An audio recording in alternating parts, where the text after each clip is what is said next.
todos, sejam muito bem-vindos ao Momento Médico com Nádia Sepúlveda. Hoje vamos ter o último episódio da série sobre saúde materna, que vai ser dedicado ao parto. Eu vou focar-me em 7 questões frequentes. Há muita coisa que poderíamos falar sobre parto e hoje em dia tem estado nas bocas do mundo, mas eu vou focar-me em algumas das questões que me fazem com maior frequência e em alguns aspectos que não foram falados quando eu fiz o meu direct no Instagram, _Nádia Sepúlveda, e que foi com a obstetra Mariana Torres. Hoje eu vou fazer uma experiência um bocadinho diferente e vai ser um episódio praticamente sem guião, vai ser um episódio gravado de seguida, portanto vão existir algumas intercorrências aqui pelo meio, mas vai ser um formato diferente. Eu estou grávida de ter-me, por isso estamos neste momento com algumas condicionantes e prefiro gravar assim e ser mais fácil de editar e trazer-vos finalmente este conteúdo. O primeiro tema será como é que eu escolho o local do meu parto. Esta é daquelas questões que apoquenta a maior parte das grávidas, se devem fazer o parto no privado, no público, se é no público, que hospital escolher, se podem escolher, como é que vão fazer isso, se devem ou não ser seguidas no obstetra e escolher um obstetra para as acompanhar no parto. Eu, pessoalmente, acho que a melhor maneira de vocês perceberem aonde é que querem ter o vosso parto é perceber de que maneira é que vocês estão alinhadas com a instituição onde vocês vão ter ou pretendem ter o parto. Se vocês souberem por experiências de outras pessoas que naquele local o trabalho de parto decorre de uma maneira com a qual vocês se identificam, acho que fará sentido tentar escolher esse local. Agora, se vocês, por exemplo, moram na X cidade e sabem que o hospital de referência do público, por exemplo, tem práticas com as quais vocês não se identificam e sabem que as coisas não decorrem como vocês têm expectativa que decorressem, se calhar o melhor será procurar uma alternativa, e isso muitas vezes passa por vocês conhecerem um local no privado que tem esse tipo de forma de ver o parto, ou então até um obstetra específico. Relativamente a esta questão do obstetra, é uma coisa importante vocês também perceberem se os obstetras que vocês escolherem vão efetivamente ser capazes de vos acompanhar no parto, independentemente do que aconteça. O que é que eu quero dizer com isto? Muitas vezes, quando vocês são seguidas no privado, o que pode acontecer é que não seja assim tão fácil vocês terem o vosso obstetra no momento do parto, a não ser que ele trabalhe exclusivamente no privado e por isso possa ter alguma flexibilidade. Mas imaginem que vocês têm um médico que faz privado e trabalha, por exemplo, no SNS.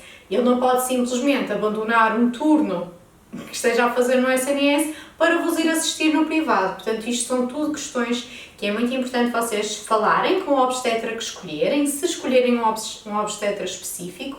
Por outro lado, vocês não precisam obrigatoriamente de escolher alguém para vos fazer o parto. É perfeitamente plausível, se vocês estiverem alinhados com as expectativas de determinado hospital, quer ele seja público, quer seja privado, vocês já sabem que qualquer uma das equipas que vos escolhe vai fazer cumprir essas expectativas, ok? O que nos leva à segunda pergunta, que é: devo fazer um plano de parto? Como é que eu devo fazer? Como é que consigo perceber no que é que consiste? Temos falado cada vez mais de planos de parto e a verdade é que eu não sou nenhuma especialista, eu própria, que tenho o meu parto iminente, só fiz assim umas linhas gerais. Mas o que é que eu acho que é importante no plano de parto e que acho que vocês também devem ter esse cuidado?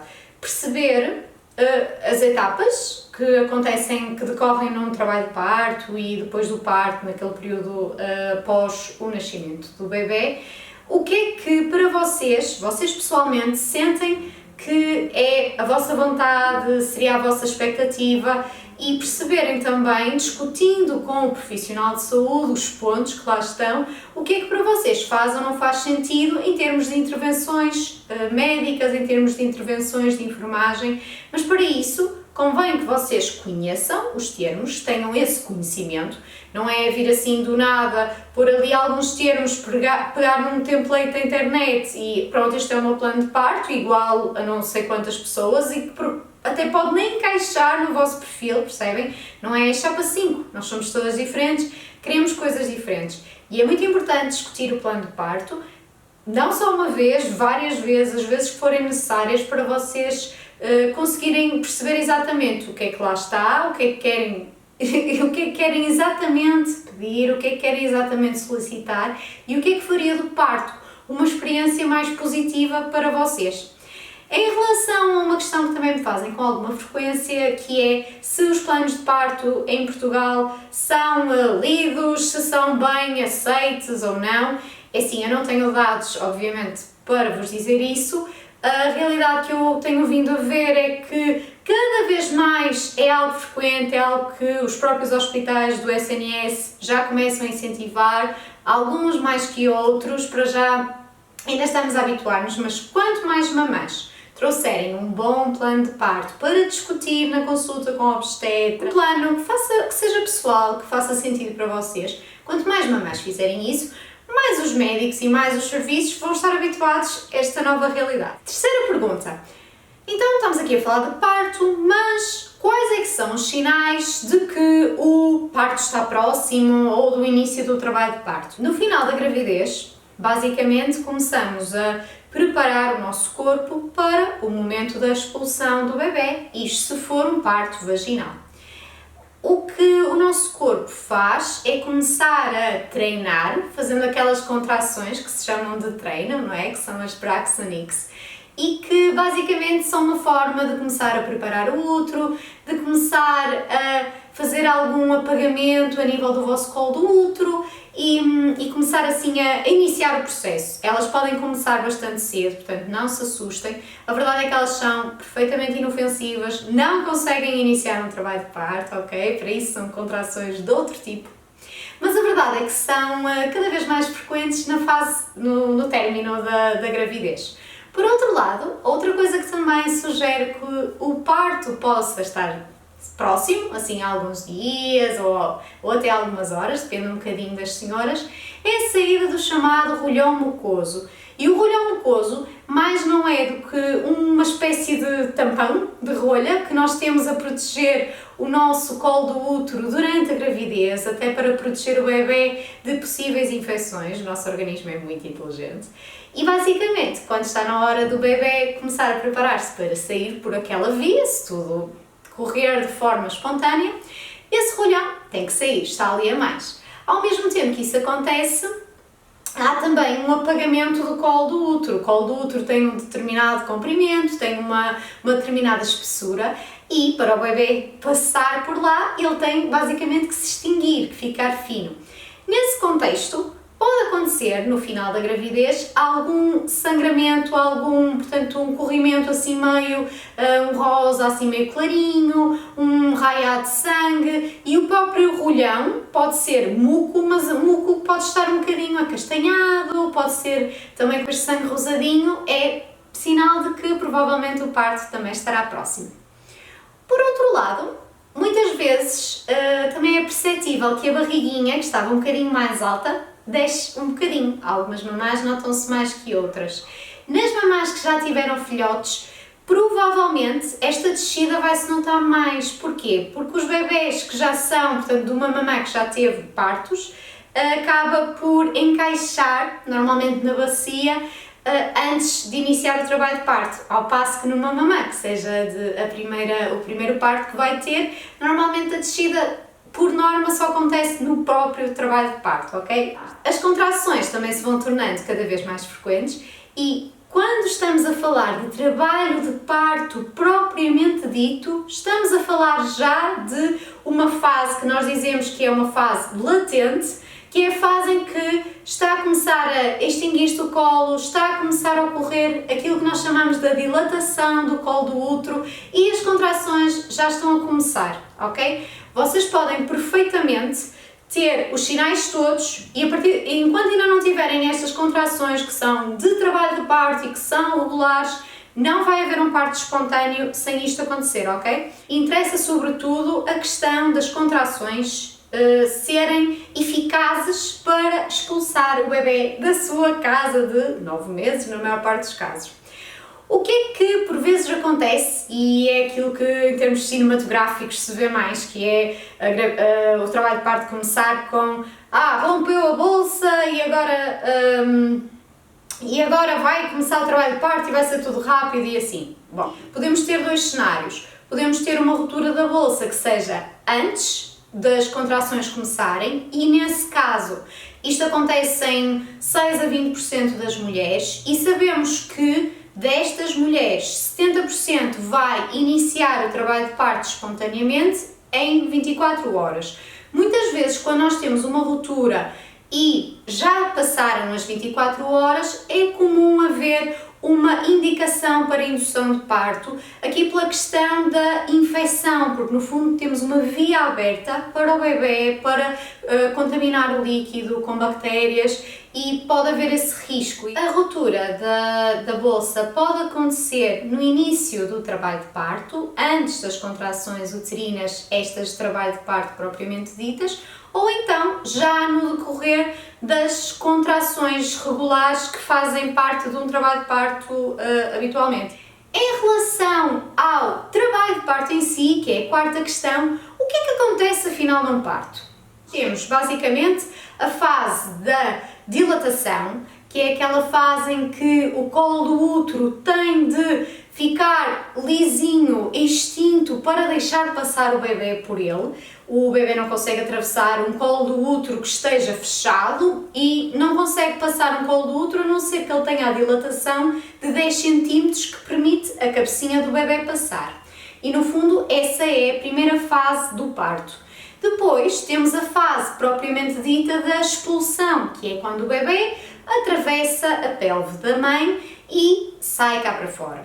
Normalmente, eu estou a falar obviamente de um parto vaginal, quando nós temos alguma necessidade de ajudar, por vezes os obstetras utilizam instrumentos, que podem ser ventosas, podem ser os fórceps, podem ser ainda as espátulas, que neste caso são utilizadas no Hospital de Braga, que eu tenho conhecimento, mas não são assim tão usadas noutros hospitais. Alguns médicos não têm de toda experiência ao longo da sua formação e por isso não utilizam. E a terceira e última fase do parto chama-se de quitadura, em termos médicos, que consiste na saída da placenta e das membranas que envolveram o bebê.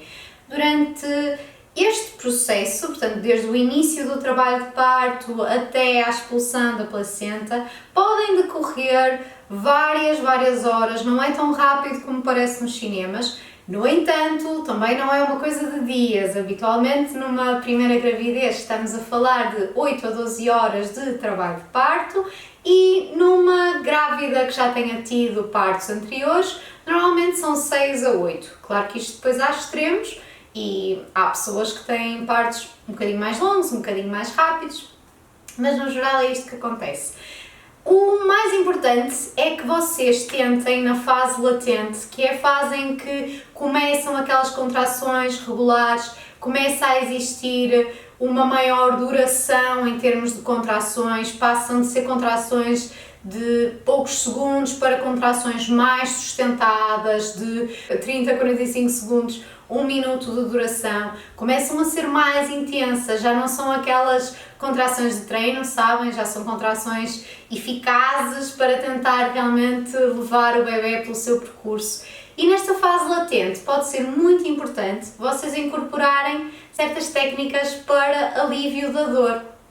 Por exemplo, se for de vosso interesse ficar o mais tempo possível em casa, tentar ir para o hospital apenas quando sentirem que é mesmo necessário, é importante que vocês tentem adotar estratégias para estarem mais confortáveis em casa, que são as chamadas técnicas de alívio de dor não farmacológicas e que vocês depois também podem continuar no decorrer, portanto, quando entram no hospital, podem continuar esse processo todo se sentirem mais seguras de estar no hospital, obviamente. Então, isto tudo para começar aqui o tópico 5, que é o das técnicas de alívio não farmacológico da dor. Eu não vou falar das farmacológicas, a noção mais importante que eu tenho é que a epidural acaba por ser a forma de anestesia mais utilizada e aquela que é mais benefício, portanto, a que é mais favorável. No entanto, aconselho-vos a falarem com o vosso obstetra. O Lucas está aqui connosco, portanto eu disse-vos que isto ia ser uma coisa mais em direto. Ele adora este caixote, desculpem. Entretanto, deixem-me dar-lhe o caixote, senão não vai parar. Entretanto, quando vocês estão na fase de começar a ter contrações que podem ser bastante incómodas, é importante vocês estarem num ambiente relaxado, num ambiente calmo, que vocês se sintam seguras. E daí que mais pessoas comecem a optar por aquele início, quando ainda não há muita dilatação, em ficar em casa. E vocês podem adotar algumas técnicas, nomeadamente um banho relaxado, um duche. Isto do banho é especialmente verdade, um banho de imersão, se vocês não tiverem ruptura de membranas. No entanto, se tiverem, podem sempre fazer o banhinho, que não seja muito prolongado, 20, 30 minutos, mas só com água, tá bem? Não coloquem nada na água da banheira. E quando vocês estão a fazer o vosso duche, se optarem por aí, assim incidir na cervical, aqui na dorsal, tentar relaxar. Também é uma ótima forma de vocês perceberem se efetivamente são contrações já de trabalho de parto ou não, porque às vezes pode ser um bocadinho difícil perceber.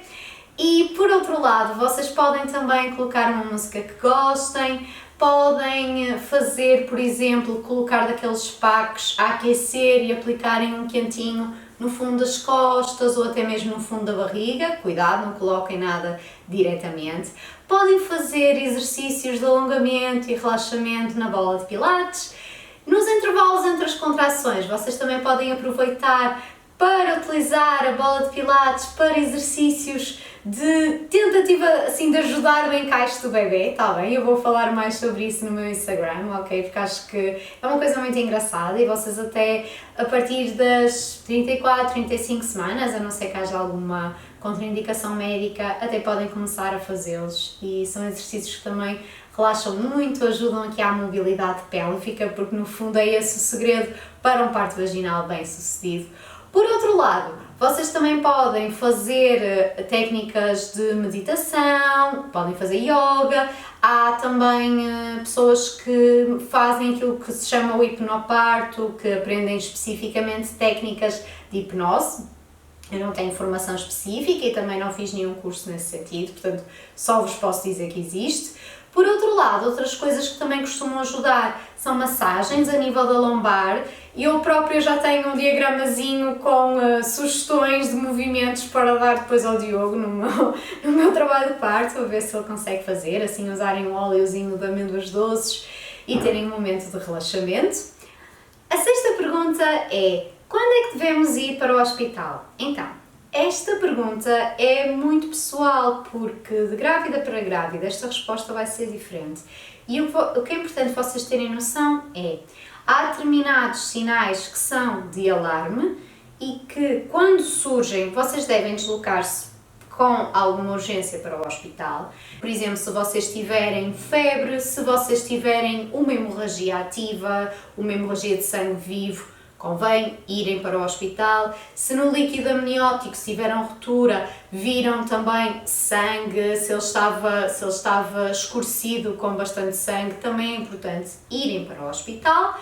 Relativamente ao líquido amniótico, se ele estiver esverdeado, também é importante irem para o hospital e não ficarem em casa. Por vezes pode não ser bem esverdeado, pode ser só assim um bocadinho amarelado. Por outro lado, se vocês notarem que já não sentem movimentos do bebê há algum tempo, eu não sou apologista de vocês fazerem contagem de movimentos, eu pessoalmente não faço, simplesmente vejo se o bebê tem o seu padrão habitual, ou seja, se reage nos horários e aos estímulos habituais, ou se pelo contrário não reage tanto, está mais parado, não está aqui a ter aquela atividade que é habitual dele. Se houver assim uma alteração, também é outro sinal para irem para o hospital. Por outro lado, vocês em qualquer altura da gravidez, quando não se sentem tranquilas com alguma coisa, a melhor coisa a fazer é contactarem o vosso médico assistente, se for possível no imediato, ou então recorrer à urgência. Em relação ao início do trabalho de parto, vocês podem ir quando vocês sentirem que faz sentido. Vocês começam a sentir contrações cada vez mais próximas, de 20 em 20 minutos, de 10 em 10 minutos, de 5 em 5, 3 em 3, é sinal que cada vez o parto está mais próximo e, se for da vossa vontade ter o parto no hospital, faz sentido dirigirem-se para lá. Por outro lado, se houver alguma coisa que vos esteja a inquietar e vocês estejam preocupadas, não vale a pena ficar em casa, vão, o pior que pode acontecer é chegar e ainda estarem as coisinhas um bocadinho atrasadas e voltarem para casa. Mas isto depende muito da vossa preparação, daquilo que vocês se sintam com conhecimento porque muitas mamães ficam mais descansadas de estarem no hospital a ser vigiadas, ao passo que outras não. Relativamente à ruptura de bolsa, se acontecer antes do início das contrações, faz sentido também serem observadas, está bem? Quer dizer, se acontecer também já com contrações, não precisam de ir a correr, se o líquido amniótico for transparente, não tiver assim um odor assim meio almiscarado, assim nada de cheiros estranhos, nem nada disso, tudo bem, podem ficar um bocadinho em casa ainda, fazer algumas técnicas de relaxamento, estarem assim um bocadinho em casa, mas arrumarem as coisinhas e assim 3, 4 horinhas podem ir na calma. É importante neste caso, é importante vocês terem noção, se vocês têm aquele teste do cotonete, do Streptococcus, do grupo B, se foi negativo ou não. Se foi negativo, vocês ficam com um bocadinho mais de margem. No entanto, se foi positivo, vocês têm que fazer o antibiótico algumas horas antes do parto em si, portanto, se calhar é melhor deslocarem-se com alguma brevidade para o hospital. Por outro lado, se o líquido amniótico romper e vocês não estiverem ainda com contrações, possivelmente poderá ser necessário ao fim de um dia fazer essa indução, portanto já podem informar o vosso médico, que é para estarem alerta, ok? No entanto, 70% vão entrar em trabalho de parto espontâneo, portanto as contrações, se a gente esperar mais um bocadinho, provavelmente vão acontecer, está bem? Na maioria das mulheres é isso que acontece. E basicamente em termos de parto vaginal é um bocadinho isto que vai acontecendo. Recuando agora um bocadinho, a 7ª pergunta tem a ver com como é que nos preparamos para um parto, seja ele qual for, seja ele vaginal, seja ele uma cesariana, seja até todos os desfechos que podem acontecer num parto, como ele ser instrumentado ou ter de existir uma indução, e como é que enfrentamos o medo que muitas vezes faz parte da experiência que as pessoas associam a um parto. Uma das coisas que eu acho mais importante e até acho que é a mais fundamental, que é vocês terem confiança em vocês mesmas e confiança na equipa com quem estão. Seja os profissionais de saúde, seja outro tipo de profissionais. Eu acho que as pessoas, e os familiares também, as pessoas de quem vocês se rodeiam devem ser pessoas que vos inspirem confiança de que vocês são capazes de passar pelo parto, seja ele de que tipo for, ok? Normalmente nós vamos falar aqui da questão do parto espontâneo e do parto vaginal como aquele parto que normalmente assusta um bocadinho mais, até pela sua imprevisibilidade, mas qualquer forma de parto pode ser bastante assustadora. E a verdade é que vocês terem confiança de que são capazes de o fazer, de que têm pessoas que vos apoiam, é sem dúvida alguma muito importante. Depois, por outro lado, é muito importante vocês terem as informações do vosso lado, não estarem a avançar para o desconhecido. Claro que isto é diferente de pessoa para pessoa. Há pessoas que querem saber todos os detalhes e mais alguns, saber tudo, saber as estatísticas direitinho, os riscos específicos, etc, etc. E há mulheres que querem uma informação um bocadinho mais sumária e vocês devem perceber que tipo de informação é que faz sentido para vocês. O que me leva à terceira dica. Os testemunhos que vocês leem, que vocês ouvem e que vocês se permitem assimilar. Isto porquê? É importante vocês fazerem alguma triagem da informação que vos chega de relatos de outros partos.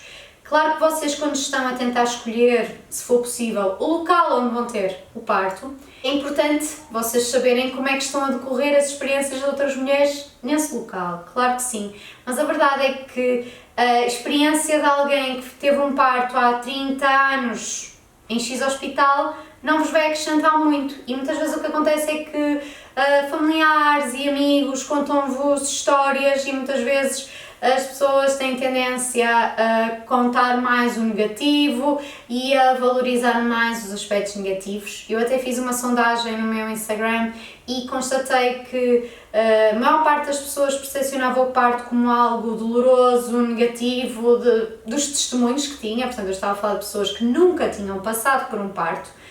Foram essas pessoas que eu pedi para votarem. E a verdade é que para mim fez todo sentido, porque sempre foi um bocadinho essa a ideia que me foi incutida do parto. Depois, entretanto, quando tirei o curso de Medicina, desmistifiquei um bocadinho esta ideia. Também desmistifiquei aqui muitas daquelas questões relativamente à cesariana, quando a cesariana é por escolha, e as suas diferenças relativamente aos riscos do parto vaginal. Esse até foi uma das perguntas que a Mariana Torres, a obstetra, respondeu no direct que eu fiz com ela no meu Instagram, o _Nadia_Sepúlveda. Portanto, se isto for algo que vos deixa curiosas, vão lá espreitar.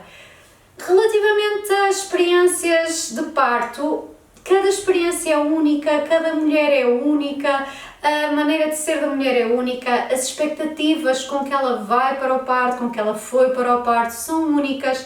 Nós podemos ter duas mulheres exatamente nas mesmas circunstâncias a ter exatamente o mesmo parto e uma percepcionar como positivo e outra percepcionar como negativo. Portanto, somos todas diferentes e mesmo a mesma mulher pode ter gravidezes diferentes, pode ter partos diferentes, pode ter experiências completamente distintas, porque o parto é de facto um momento muito forte, muito impactante, e eu falo enquanto observadora, porque já observei imensos partos ao longo da minha formação. É uma área que sempre me interessou muito, sempre fiz por ficar um bocadinho até mais tarde para ver o máximo de partos possível e estar naquele momento. Mas para mim, pessoalmente, acaba por ser um momento muito mágico, muito bonito, mas não é para todas as pessoas. Há pessoas que simplesmente é algo que temos que passar, e também temos que respeitar as diferentes posições que as pessoas possam ter. Por outro lado, uma coisa que também acho que ajuda muito a preparar-nos para o parto é termos bem noção daquilo que são as nossas expectativas, daquilo que é realista e do que não é realista. Em relação a estes dos planos de parto, eu vejo-os mais como uma espécie de fio condutor daquilo que seria o parto que vocês idealizavam. Mas eu própria, no meu plano, que nem é uma coisa muito estruturada, nem sequer vou imprimir nada, eu no meu plano estou muito aberta ao que pode acontecer, porque sei que um parto pode ser muito imprevisível e para mim não faz sentido estar a fazer um plano A, B, C, D até à letra Z, porque efetivamente há necessidades que podem surgir. O parto pode necessitar de ser instrumentado se for vaginal, pode ser necessária uma indução se houver alguns dos critérios. Nós também falamos sobre critérios de indução no direto com a Mariana, portanto espreitem-se se vos interessar. Pode ser necessária uma cesariana de emergência, ou por outro lado vocês podem pessoalmente optar por uma cesariana eletiva. Isso também é uma opção que pode ser dada à mulher e poderá fazer sentido para algumas pessoas, nomeadamente quem tenha alguns critérios específicos que nós também falamos no direto com a Mariana, ou até mesmo por opção.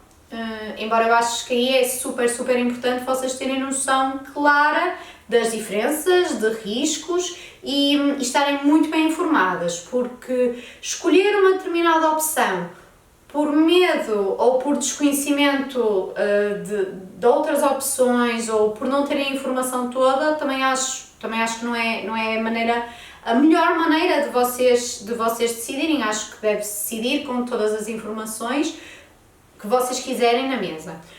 Por outro lado, acho que também é muito importante fazerem cursos de preparação para o parto, de escolherem ou fazerem um ou fazerem vários, terem também grupos em que consigam trocar impressões, se for preciso. Há mesmo acompanhamento específico. Vocês podem optar, por exemplo, por ter acompanhamento psicológico se tiverem nomeadamente psicoterapia, se vocês tiverem mesmo um medo muito, muito forte do parto, se realmente sentirem que têm muito receio de não serem capazes, podem ter o acompanhamento de uma doula, enfim, vocês devem ter o acompanhamento que vos faça sentir seguras e que vos faça sentir capazes de ir para este momento, seja qual for o desfecho, ok? Terem muita confiança em vocês.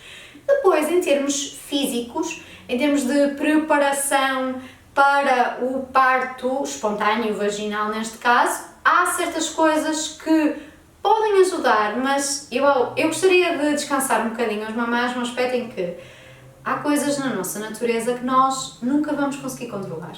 E não olhem para o que acontece. Portanto, eu queria um parto espontâneo, mas acabei numa cesariana de emergência, não fui capaz.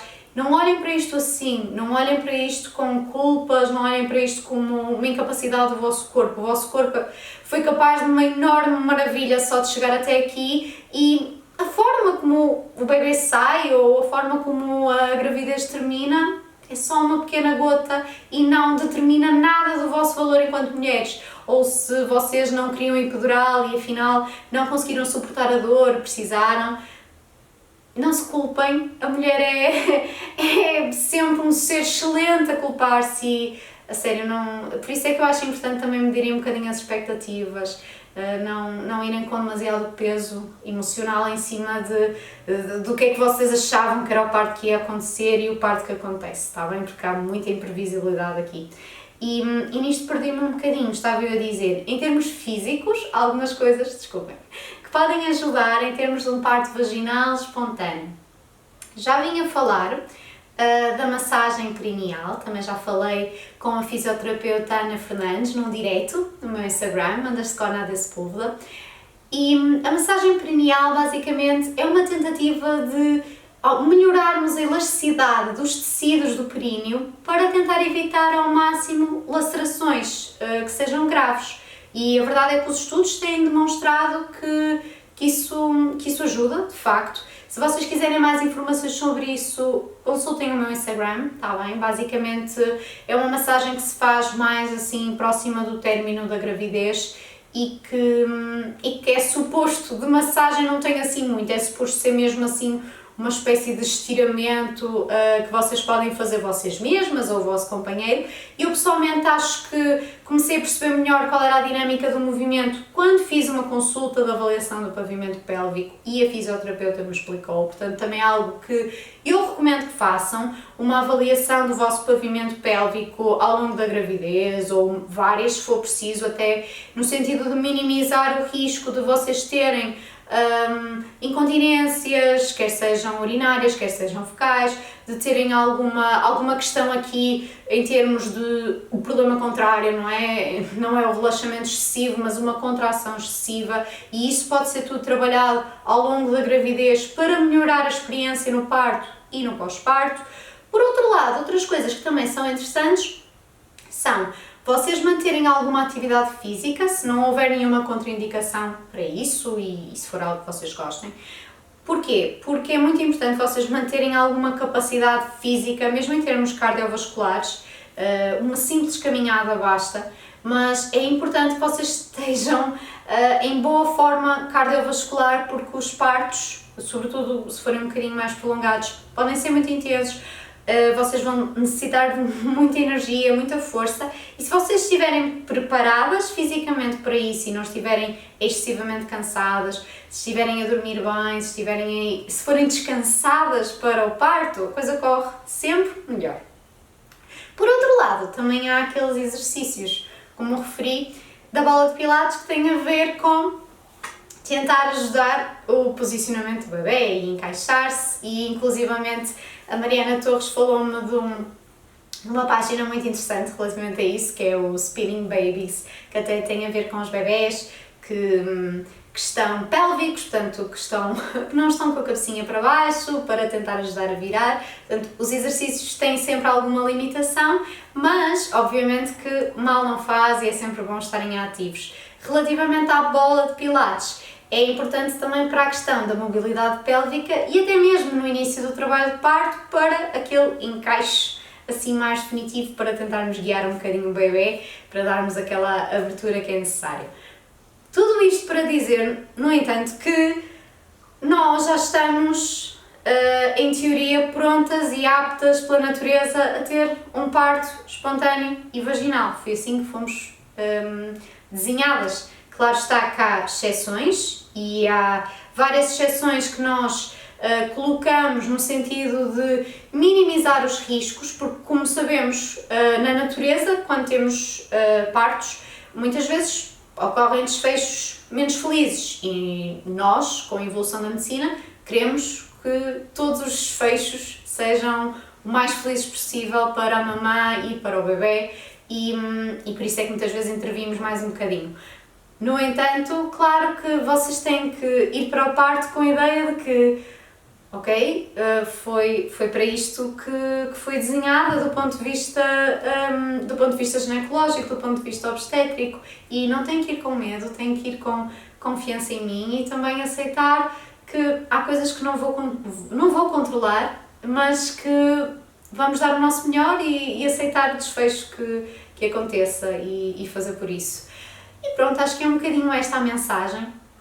Eu queria fazer muito este episódio de parto porque acho que era a melhor forma de fechar um bocadinho este tema da saúde materna e achei que era interessante fazer este vídeo ainda antes do meu parto, percebem? Para também dar uma perspectiva isenta, uma perspectiva completamente sem vieses, ok? Porque sei que depois do meu parto já vou ter uma experiência em cima e já vai ser diferente, portanto estou-vos a falar do assunto como mãe de primeira viagem pura, médica de família que segue muitas grávidas, que adora seguir grávidas e que sabe que o parto é daqueles momentos que realmente é muito sensível e que então minha pequenina, quanto melhor correr, melhor, e quanto mais respeitada e ouvida e informada estiver a mulher, melhor vai correr e cada vez mais temos que fazer por isso, por fazer valer os nossos direitos, por termos experiências de parto o mais humanas e o mais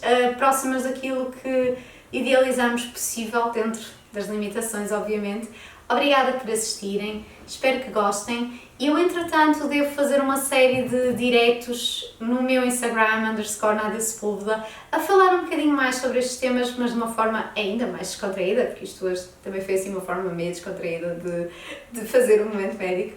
No entanto, convido-vos a irem assistir. Eu vou falar um bocadinho mais de uma perspectiva pessoal também, de quais é que são as minhas expectativas. Vamos ver se consigo fazer isso antes do parto, isso é que era giro, não é?